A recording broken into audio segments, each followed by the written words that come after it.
Daniel Kahneman is a prominent Israeli-American psychologist and behavioral economist. He won the 2002 Nobel Prize in Economics. He currently is the professor of psychology and public affairs at Princeton University. His most influential works are on cognitive biases, behavioral economics, prospect theory, and loss aversion. Thinking Fast and Slow, which is like one of my most favorite books of all time, is a summary of his whole research.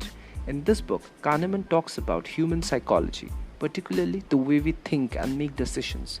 He discusses mainly two ways of thinking, one which is fast and intuitive, and the other which is slow and rigorous. He argues that the quick method is not always accurate, and it is sometimes better to slow down and use the thorough process of thinking to make better decisions.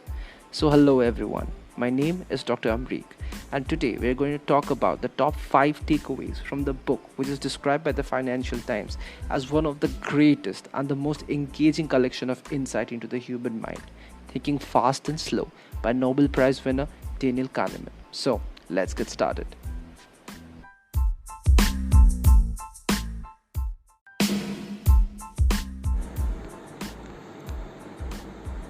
So this book explains not only how we think but also gives us a primer on how to think better. The big idea here is that there are two sets of thinking systems which govern our mind. The two systems of our brain process information in different ways to arrive at different outcomes. The first system is the intuitive system. This system is an evolutionary legacy of the past, wherein quick responses offered us survival advantages. The intuition of which we are so often proud of is a trait of this system of decision making. The instinctive or intuitive reactions are somewhat automatic. Ducking to a ball which is thrown at our face is one such example of system 1. Intuitive and natural responses are reactionary and quick. The second system is that of deliberate and conscious decision making. While deciding which career to choose, one will go over all the options very carefully and weigh in the pros and cons before making a choice. It is obvious that it is this kind of a system which resonates with our sense of self and conscious individual decision making. Due to this dichotomy, however, we are very prone to making errors in judgment. See, it's like our mind is very prone in taking the least effort required to arrive at a solution, and this results in mistakes. Our intuition is the mind's way of using least energy to solve a problem. So when this system 1 is incapable of handling a particular situation, the more purposeful and thoughtful system 2 comes into action. But many a times this call to action is missed and our mind is fooled into taking an hasty decision. So Kahneman discusses a famous bat and ball problem to showcase the errors of our approach. So for example, imagine a bat and a ball, okay? Both together cost $1.1 in total, and the bat costs $1 more than the ball. So tell me, how much does the ball cost? What's the answer? If it took less than a second for you to answer that, the chances are that you answered the ball's cost to be $0.1. Simple, right? Well, the actual answer is $0.05, which is evident if you apply your system to think about it for a bit and do some mental math. See, this problem exposes our mind's tendency to adopt to the least efforts route to solve any problem, and this results in misjudgments.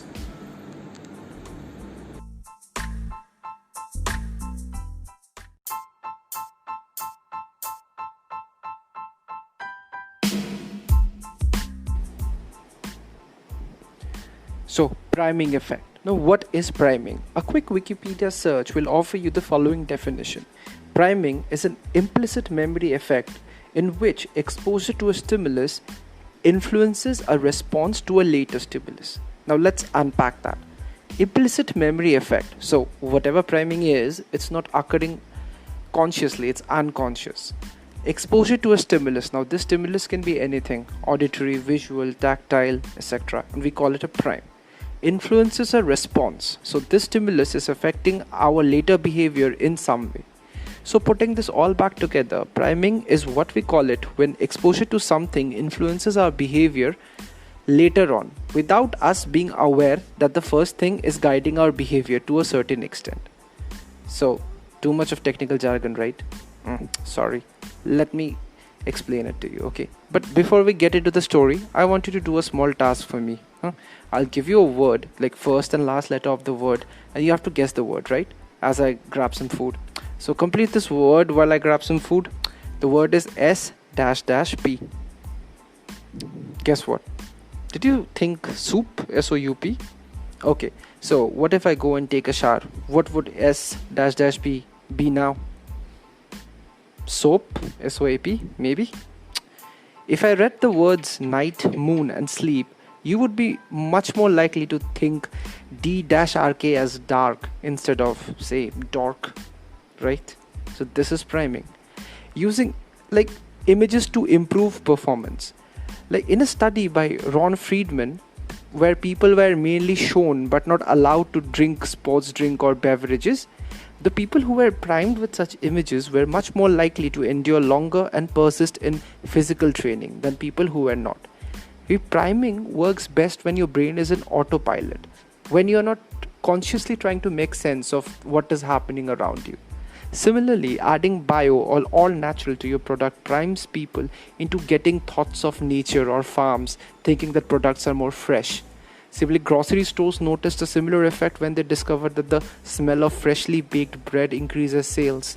The smell of freshly baked signifies that the food is fresh and motivates people to buy more food. See, even music motivates specific thoughts, and it makes us more likely to use these thoughts when asked to think or act subsequently. Hence, Spotify playlists for workout and meditation are hugely different.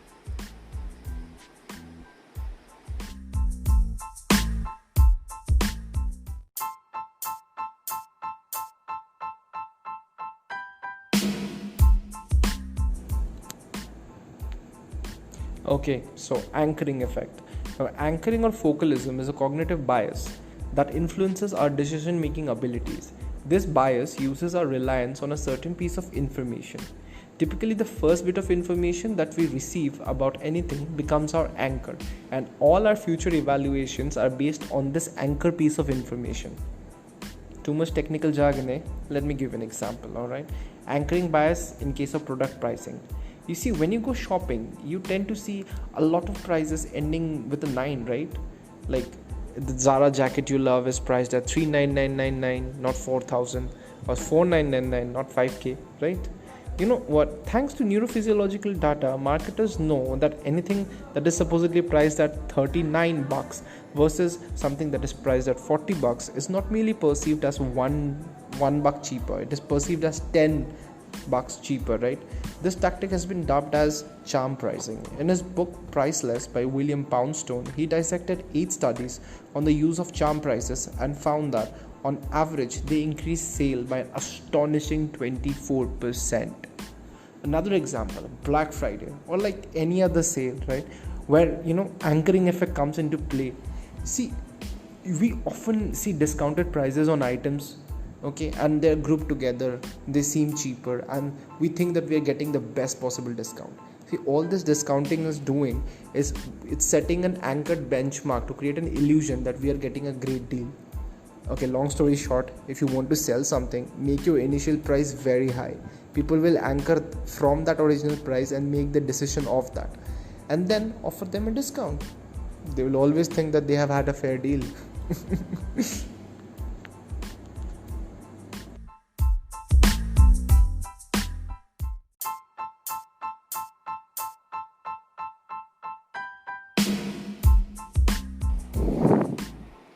So, cognitive ease.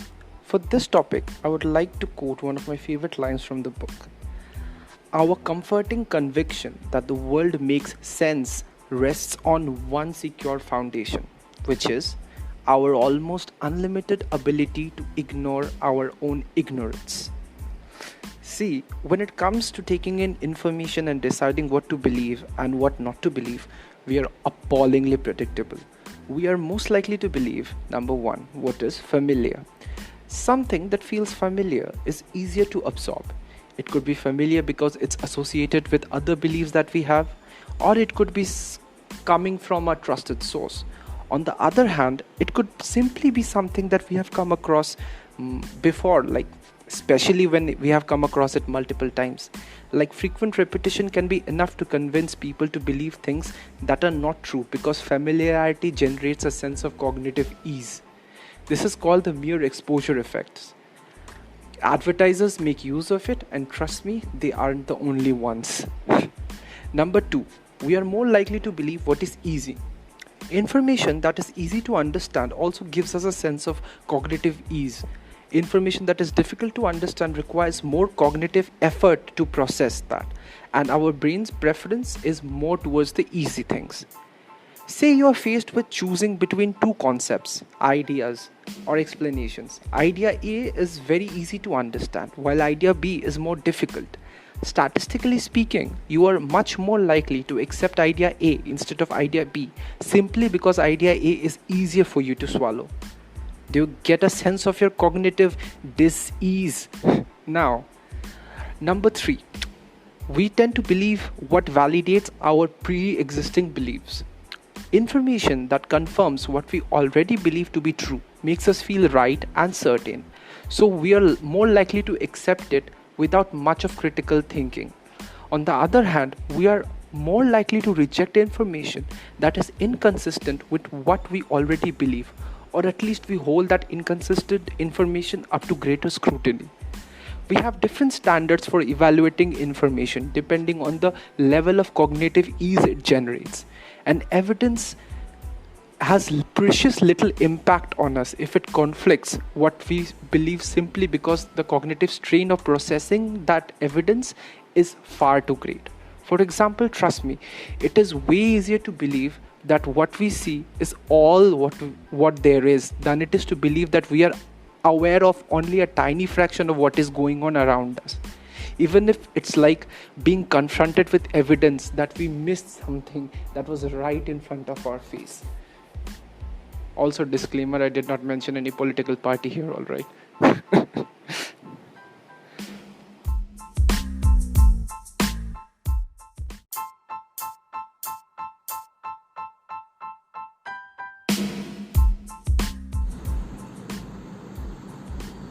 Okay, so hindsight bias.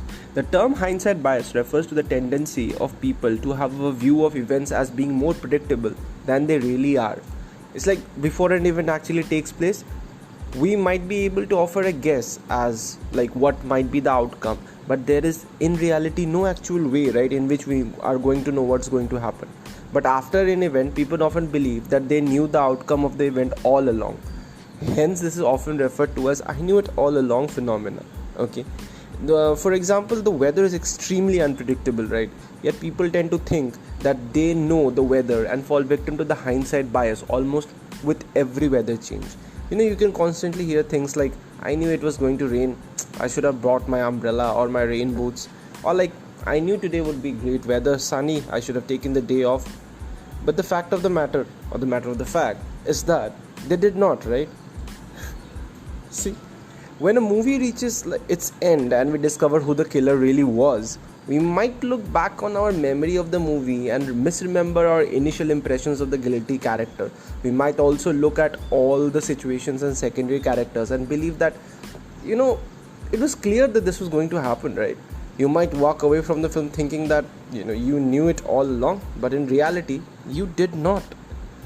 CSI Miami, anyone? Or like even in Shutter Island or Memento, where after knowing the big reveal in the end, a lot of us feel that yes, those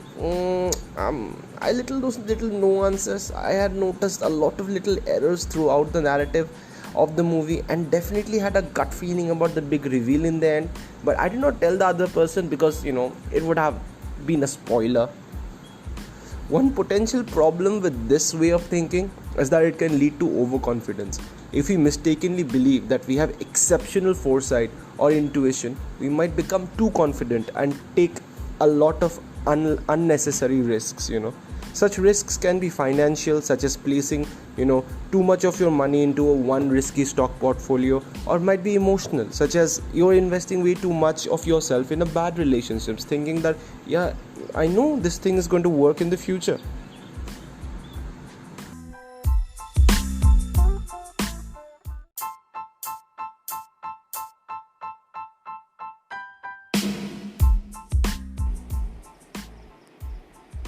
Okay, so thank you for sticking for so long. And so here's your bonus, the halo effect. So, in his book, Kahneman introduces the concept of exaggerated emotional coherence, or what we will call as the halo effect. The halo effect is the tendency to like or dislike everything about a person, including the things you know nothing about or have not observed, based on one single trait or one single experience with them. Now, he gives an example of meeting someone at a party who is latter asks for a donation. You would know nothing about the amount that person has donated, but if you like the person, you are most likely to rate that person as more generous, and if you don't like the person, you are most likely to rate that person as less generous in the donations. Essentially, people tend to assess other people based on an early emotional impression rather than first assessing their traits and then forming an emotional impression. So the first impression becomes very, very important. Kahneman asks, so what do you think of Alan and Ben? Alan is intelligent, industrious, impulsive, critical, stubborn, and envious. And Ben is envious and stubborn, critical, impulsive, industrious, intelligent. It turns out that most of the people rate Alan much more favorably than Ben, even though the traits are the same and just listed in reverse order. In fact, the stubbornness of the person who is first viewed as intelligent sometimes even evokes respect. The sequence in which we observe the characteristics of a person, despite often being by chance, increases the weight of the first impressions. So, life hack, guys, in a job interview, for example, you would want to start by presenting your agreeableness or likability. Then the HR is more likely to rate your intelligence higher than another equally smart and qualified applicant who didn't start by eliciting a positive response.